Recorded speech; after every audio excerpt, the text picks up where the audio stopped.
bathroom is, you know, it's been you. You've always been the caretaker.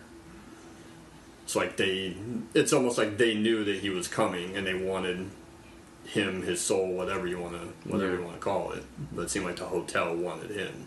What do you think about that infamous scene of the guy and the fucking whoever's dressed in that bunny suit? The bear suit? Yeah. It's been since high school since I read the book, so we're talking, 20 years ago. Uh-huh. But I think that is in the book. I think that's like the owner of the hotel or something would dress up and have, shenanigans with some other guy or whatever. I think that's part of it. That's in The Maze too, if you can fucking believe it. Oh, really? Really? Wow. I went around the corner and this fucking guy dressed in that same goddamn suit jumps out and scared the shit out of me. That was like the only time in the whole night that they really got me. I was like, oh shit. Because I really like that part because it's so nutty or whatever. It's creepy, like it's not until the very end, right? It's when Shelley Duvall is running through the hotel and and seeing all the ghosts. She goes up and they just go like that. Yeah, yeah. It's just, and there's the cool zoom. They actually have shirts. I don't know if you've seen them. Yeah, they have that image printed on the shirt. It's a big thing. That's a good obscure little scene to put on the shirt. Yeah. I just the shot of the blood coming out of the elevator is fucking awesome. They did that in The Maze. Really? Yeah. That's cool. They had the elevator set up and the blood already. Of course, that wasn't spraying out or whatever. Of course, but they had it dried and all the furniture out. It was awesome. That's crazy. It's just that's cool. It's creepy, how it slowly just kind of comes out and pours out onto the floor. Did you hear about how Stanley kept that scene in because I guess they wanted to take it out? I guess they were like, this is blood. You can't have this scene in the movie. This is too so much. The MPAA wanted them to take it out. Yeah, and he was like, no, this is just rusty water. And that's how he got past it. I think the original teaser trailer for it is just the blood coming out of the elevator, which is crazy. That's a crazy teaser. This is another movie that I didn't get to see until later in life because my grandparents were like, no, no fucking way or whatever. But yet they let you watch Pulp Fiction. That's funny. Yeah, it's the horror aspect I guess they were more afraid of. And my grandmother's not a big Jack Nicholson fan. I think that had something to do with it. But I remember seeing Twister for the first time, and there's that scene in the drive-in that they're watching The Shining, and I remember being like, "What's that movie that they're watching?" And she's like, "Oh, that's just some fucking fucked up movie. I don't want you to you're never gonna watch it or whatever. It's too bad." And that's so. That was my first memory of The Shining. I thought that's pretty cool. I remember, I forget when I saw it the first time. I think it might have been early high school when I saw it. But I remember watching it. I was like, man, this is crazy. It's not a scary movie throughout, but it's very unsettling. Yeah. And bizarre. Yeah. Yeah. And like you said, the psychological horror. But I remember just being really unsettled watching the film for the first time when I was 14 or so. I have a bonus Swan fact. I don't think I mentioned this, but I guess this was the first of Stephen King's books to be banned from school libraries because of the whole parents turning on the kid. Mm-hmm. Yeah, so, I thought that's cool. It's my turn. Oh, do you guys want to move on? Done. We're moving on. I don't have anything else to add. I like the opening shot. It was the helicopter shot with it just gliding over the water and then following the car and everything. That's incredible. And they do the that creepy score. They do that in Green Room too. Oh yeah. Yeah, that big wide helicopter shot. Yeah. Oh, I didn't pay attention to that. Yeah. Okay. So we're done? My turn? Yeah, Your let's turn. go. Okay. My number 2 is Let Me In. You have to invite me in. It's your home. What if I don't? Why can't you just come in? Is there something in your way? It's a remake. Is Let Me In the American? This is the American one, yeah. Okay. Yeah, because the original is Let the Right One. Let the Right One. Yeah. Right. Okay. And the story of this is a bullied young boy befriends a female vampire who lives in secrecy with her guardian. That's pretty much. It stars Chloe Grace Moretz. Mm-hmm. And what's the kid's name? You know the kid's name? Is it? He played Nightcrawler in the new X-Men Cody movies. McPhee. Yeah, there you go. Okay. Him. And I don't know, it's really cool. I just like the kind of creepiness of the movie. It's a really good movie. I remember watching it when it came out. And Yeah. I hadn't seen the Swedish one, so No, yeah, I've never seen it and still haven't. But don't sue me. yeah. but I really liked Let Me In. Yeah. I thought it was great. And, Did you like it? The Original. I mean the Let Me In remake. I thought it was amazing. I had seen the original first, Okay. which is a standalone.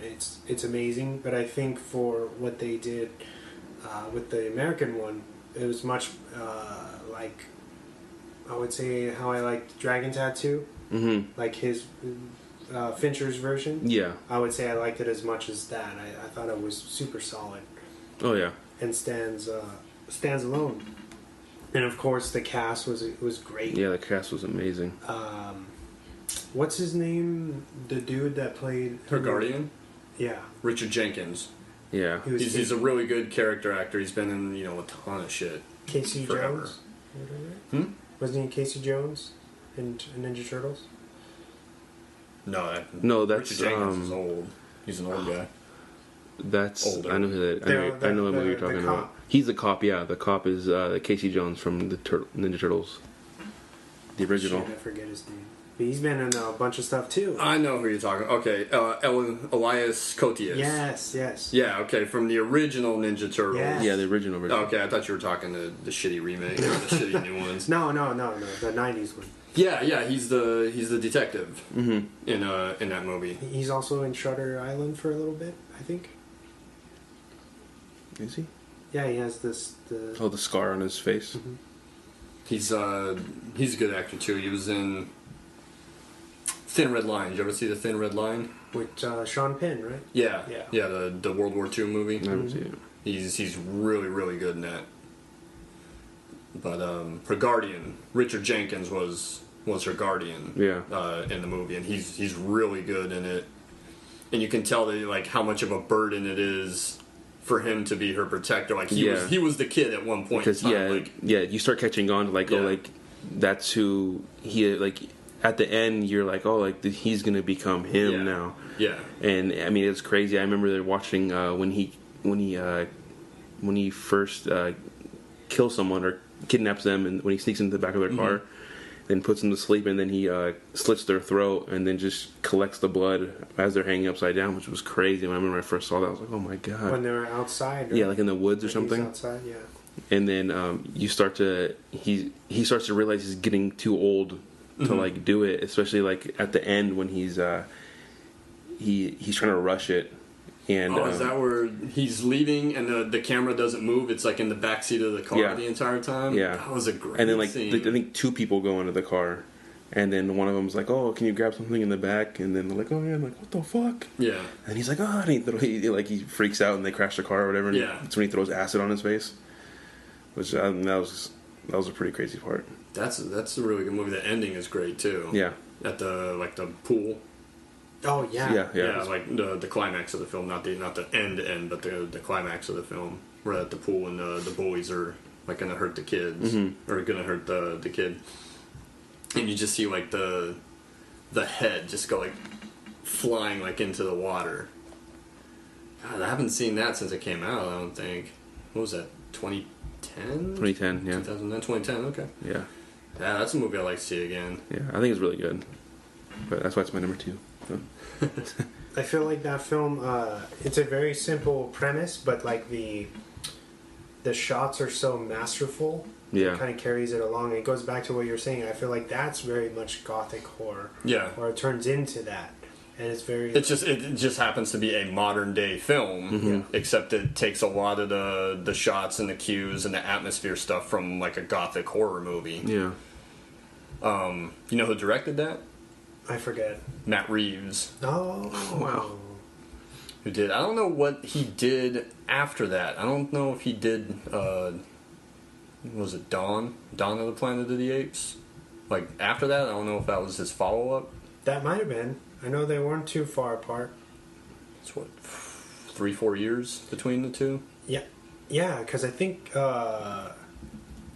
because he didn't do the first No. No, he didn't do the first one. I think Dawn was maybe like 2012, 2000. No, it's a couple years older than that. Oh yeah. Yeah, I want to say it's 2014. Because the first one was like 2011, I think. Yeah. And there's about 3 years between, and then obviously he just did War for the Planet of the Apes. And I know you guys have talked about he's doing the standalone Batman movie. Is he still? Yeah, he's still doing it. He's attached to that. So. Did you see the 10 Cloverfield Lane yet? No, not yet. That's still on the Hulu list. Did he do that one too? That's a good one. I'm looking them up on IMDb right That's now. a good one. I wanted to know like if he had done anything else. I think he did the original Cloverfield. I think as Matt Reeves. I thought the original was J.J. Abrams. No, I think he wrote it or was produced it, but I don't think that he was the one that actually directed it. Hang on, I'm looking him up right now. Okay, so War for the Planet of the Apes, Dawn, Let Me In. That was the movie that he did before Dawn of the Planet of the Apes, and he is listed as director on Cloverfield. So wow, he's done Cloverfield, Let Me In, Dawn, and then War for Planet of the Apes. Those are 4 really solid movies. Still haven't seen the new Apes movie. I'm surprised you like Cloverfield. I would have thought you wouldn't have. The shaky cam, the story is really good. And the story's cool. I don't like the shaky cam bullshit. But it is a good movie. It's a good story and everything. I hate that found footage, the shaky cam stuff. That's something that people they get sick watching. Was that before or after Paranormal Activity, like the shaky cam thing? Ooh, good question. I think that Cloverfield came out about the same year as Paranormal Activity, but I don't know.